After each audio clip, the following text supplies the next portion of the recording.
marka dagaal in la qaado in dhul laga qabsado inaa wax qabsato intuba wax isdhinac socdo waa dad kamid ah dadka dagaal ku jiro in ay arintaasi ay qayb ka yihiin ama hagal daacinayaan adii sidee u aragtaa yeeyihiin marka dadkaas dagaalada macawisleena waa ku jirtaa nabasugid waa ku jirtaa police waa ku jira military waa ku jira yaa waa jabka noocaas oo inta badan dawladda soo gaaro maxaa hadii dagaalka loo wada dhan yahay maxaa dhibaato keenayso bismillaahir rahmaanir rahiim assalaamu alaykum warahmatullaahi ta'ala wa barakaatuh kulantu waxaan u wanaagsan daawadayaal meel walba oo dunida ka joogtaan waxaanu wareysi la yeelan doonaa ergey gaarka ah ee arrimaha macawisleeda ee madaxweynaha u qaabilsan ayadoona aynu ka wareysan doonaa arrimaha la xiriira dagaalka al-shabaab oo waayadan dambe qayb ka mid ah dalka si aad ugu socdo gudoomiye marka hore ku soo dhawow telefishinka Soomaali Cable marka xigta kacdoonka Hiiraan ee 2022 ka bilowday sidee ayuu markaas horta ku bilowday bismillaahir rahmaanir rahiim marka hore dadka Soomaaliyeed meel kasta joogan iyo telefishinka waa salaamaya salaan kadib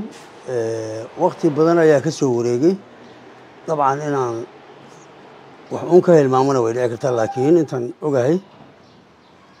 nimanku markii ay dalka meel walba qabsadeen oo ay ku fideen oo degmooyinka Hiiraan laba degmo oo isu furan aysan jirin waxaan go'aansaday marka aniga waxaan joogaa xafiiska gobolka Hiiraan oo goboltooran ah waxaan go'aansaday nimanka in la diro waxaana dhiirigelin weyn ahaa madaxweynaha jamhuuriyadda Soomaaliya ayaa haddana qaldanayn ma dhuuso mareeb uu joogo mise baydhabo ma garanayo markii la doorto ayadoo waliba xukuumad la dhisin ayaa wuxuu ku dhawaaqay in dagaal la galay shabaab arintaasi waxay lagu dhiirigelisay in aan qalabka kor u qaadano wuxuu bilowday oo aniga aan ka tagay magaalada Beledweyne ana dagaal badan oo la galgalay waa jireen laakiin aniga magaalada Beledweyne waxaan ka dhaqaaqay 23 bishii June waxaana sii dhaxmaray xuduudda Itoobiya oo waxaan ka gudbay degmada Feerfeer waxaan soo maray dhinaca iyo meesha la laba baar ceel habreed degmada Matabaan ka soo galay dhinacaas markii Matabaan iyo Beledweyne way kala gooneed anoo u diyaarsan una diyaar garoobay qorshaheyguna uu yahay inaan dagaal la galno shabaab xilligaas ayuu bilowday formalaha aan qaadanana wuxuu ahaa inaynaan ciidan ka bilaabin military ama ciidan dawladda uniform leh aan ka bilowno kacdoon shacab saas ayaa dagaal ku bilowday dagaal yaroo gurilahan galnay 27kii waxaan qabanay meesha la yiraahdo jirta qabno oo shabaab ku weerarnay ayagoo sameeyay markaan meesha qabanay hareero meelo badan ayay u kala baxeen culeysna waana soo saareen itaalkaanuna waa yaraa dib aan uga baxnay adiga waxaan weerarnay bishii Juulaay haddana Juulaay bishii 7 waxaan weerarnay meel la yiraahdo Bukure dhowr iyo 10 guri baan kaga qaadanay ayagana waa burburinay aduu dagaal yaro gurila heesoo kale gurilaan ku galnay maxaan ku iraadaa 2 Augustna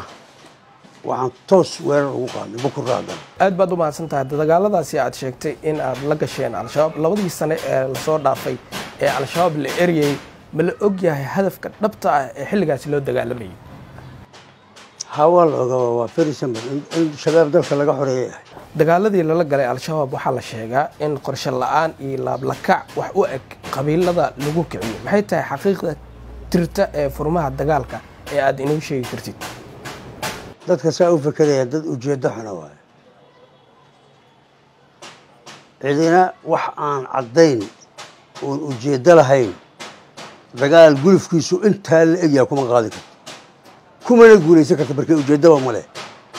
marka dad aragti gaaban ama ujeedo xun ah ayaa sida u fakari kare sida dhabta waxay ahay dagaalka dagaal qorsheysan oo hadduu la qorsheysanayn ma lagu guuleysteen waa gartay dagaalka dardar ayuu ku socday ilaa galmudug ee isla gaaray labadii sano ee lasoo dhaafay hadda xaggee wax ka qaldameen ma siyaasadda dowladda mase tan qabiilka ayaa wax iska bedeleen maxaa adiga kuu muuqdo oo meelaha qaar oo dhowr sano ka hor la qabtay ayaa hadda dib shabaabku ay u qabsanayaan horta dagaal haddaad maqasho guusha iyo guuldarradu waa wax isdhinac yaalla oo isdhinac socda inaad maanta meel qabato oo dib lagaaga qabsado wax dhacawa tusaalaan ku siinayaa tan hadda waaba dowlad maxaan ku idhaahdaa aan haysan dabaabaad xoog leh ciidankeedu xoog u dhisnayn yacni dadka shacabkaana waa dad dee dhibaata uun qabatay oo saa ku dagaalamaye dowladaha xoog gale tusaalaan kuu soo qaato samankii dagaal baan galnay 8 biloodaad garan kartaa haddaad historyga eegteen ama da'diinu ay la eg tahay intaa cimrigaysu ayaa la qabtay dhulkan ilaa harar haddana waa laga soo baxay sababta loo soo baxay maaha micnaheedu barasharaa yimid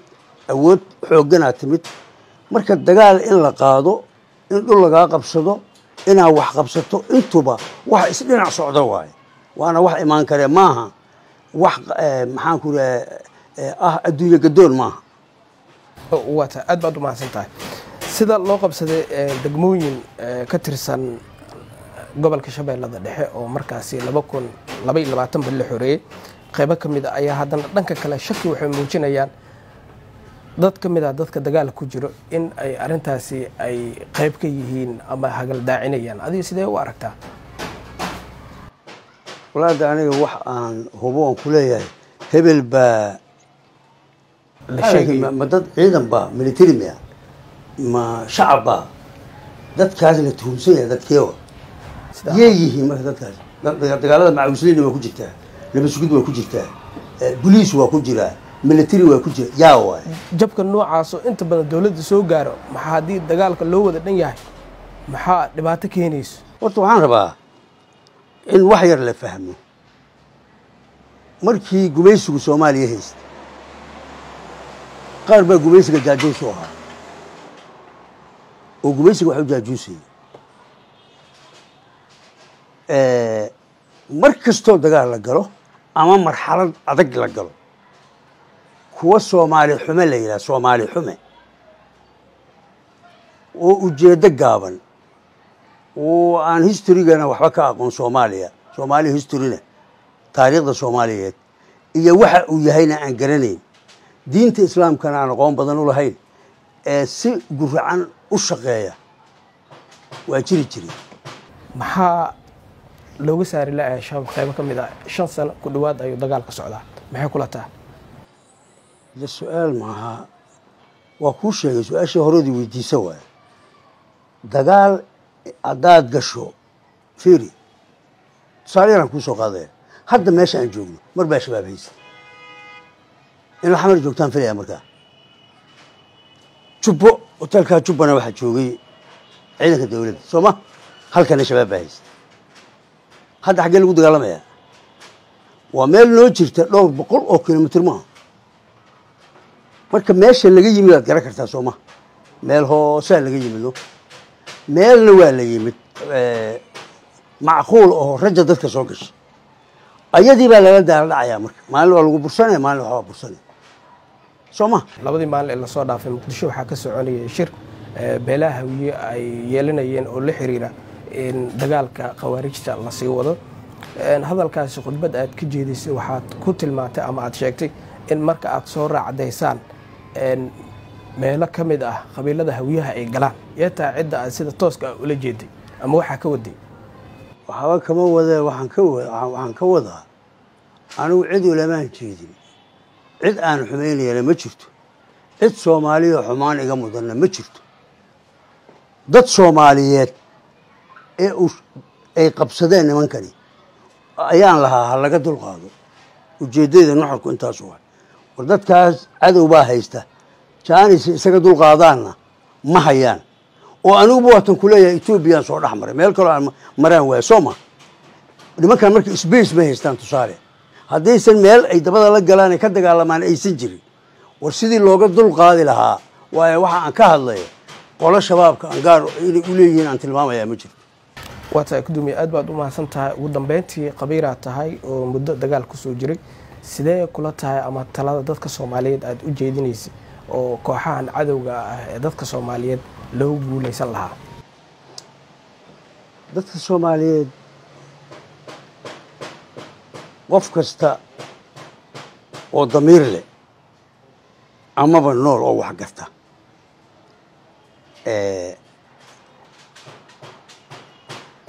waxaan ummadda Soomaaliyeed leeyahay in loo istaago Soomaali baa iska leh dad aan la garanayn haybtooda iyo waxa ay ka shaqaynayaan meesha laga leeyahay eeg waxaa la iiga sheekeeyey salaamu calaykum oo nina yiri baa layidhi wejigiisuu rabaa inuu arko wuu ka sii jeedaa soo dil baa layidhi sawirkiisaa la tusa dabcan salaamu calaykum calaykum assalaam markuu yidhi xabad buu ku dhuftay macnaheedu muxuu yahay diinta dil ayadana ku dil bal eeg salaamu calaykum waa erey noocee ah waa erey qof bini aadamka ereyga ugu qiimaha badan soo ma calaykum assalaam markuu yidhina xabad buu ku dhuftay dadka noocaa u fekeraya oo ujeeddada u dirirayaan aan la aqoon waadeer hadday ay gaalo raadinaya gaala had inta Soomaaliya miyaa gaala miyaa joog qofka inta 1000 qof dilay ama dhowr boqol oo qof dilay meediyaha la soo istaagay ilaahay baan ku raali gelinayna sooba maxaa ka dhacay sanadaan soo dhaaf ummadda ku rugmatay Soomaa yaa yiri ilaahay ku raali gelinayna nimanka dagaalamaya yiri Soomaa dadka Soomaaliyeed way arkayaan waxa dhacayee qofba meeshuu joogo inuu madaxiisa meerax ku duubto oo nimanka lala dagaalamayaan anay u jeedinayaan Soomaali wata aad u mahadsan yahay guud ahaan bawreysigan gaarka ah oo aynu la yeelanaynay Cali Jeeti Cismaan oo ah ergey gaarka ah ee arrimaha macuusleyda ee u qaabilsan madaxweynaha Soomaaliya oo aynu ka wareysanayn guud ahaan dagaalka lagula jiro ururka Al-Shabaab tan inta ku kulmi doono guud ahaan barnaamijkan lamida waxaan idinkaga tegaynaa sida iyo nabadgelyo aad baad u mahadsan tahay internet plus waa adeeg ay macaamiishu ka heli karaan internet fiber ah ku hadal iyo IPTV ula socdo receiver ay ku jiraan in ka badan 4,000 oo kanaal internetka guryaha ku shubo $25 oo hel internet xawaarihiisu yahay 20 megabyte per second iyo 200 oo daqiiqo oo ku hadal gudaha ah ama ku shubo $30 oo hel internet xawaarihiisu yahay 30 megabyte per second iyo 200 oo daqiiqo oo ku hadal gudaha ah internetka xafiisyada ku shubo $50 oo hel internet xawaarihiisu yahay 55 megabyte per second iyo 400 oo daqiiqo oo ku hadal gudaha ama ku shubo $90 oo hel internet xawaarihiisa uu yahay 110 megabyte per second iyo 700 oo daqiiqo oo ku hadal gudaha dal iyo dibadba kaga adeego Visa kaarka Salaam Somali Bank